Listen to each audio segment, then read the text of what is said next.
اعوذ باللہ من الشیطان الرجیم بسم اللہ الرحمن الرحیم۔ نہج البلاغہ خطبہ نمبر 22 کا اردو ترجمہ۔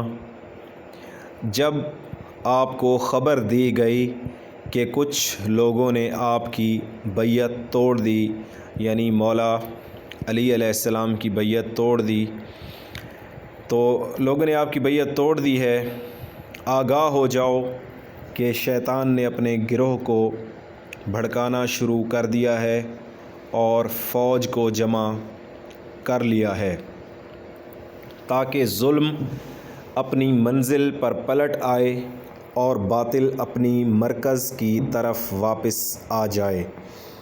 خدا کی قسم، ان لوگوں نے نہ مجھ پر کوئی سچا الزام لگایا اور نہ میرے اور اپنے درمیان کوئی انصاف کیا ہے۔ یہ مجھ سے اس حق کا مطالبہ کر رہے ہیں جو خود انہوں نے نظر انداز کیا ہے، اور اس خون کا تقاضا کر رہے ہیں جو خود انہوں نے بہایا ہے۔ پھر اگر میں ان کے ساتھ شریک تھا تو ان کا بھی تو ایک حصہ تھا، اور وہ تنہا مجرم تھے تو ذمہ داری بھی انہی پر ہے۔ بے شک ان کی عظیم ترین دلیل بھی انہی کے خلاف ہے۔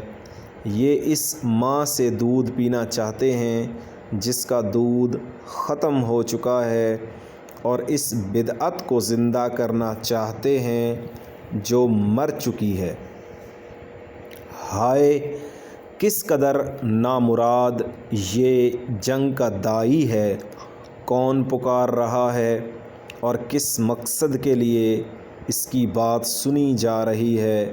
میں اس بات سے خوش ہوں کہ پروردگار کی حجت ان پر تمام ہو چکی ہے اور وہ ان کے حالات سے باخبر ہے۔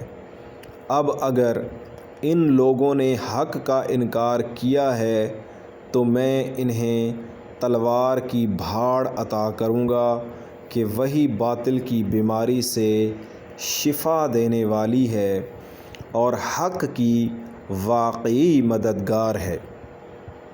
حیرت انگیز بات ہے کہ یہ لوگ مجھے نیزہ بازی کے میدان میں نکلنے اور تلوار کی جنگ سہنے کی دعوت دے رہے ہیں۔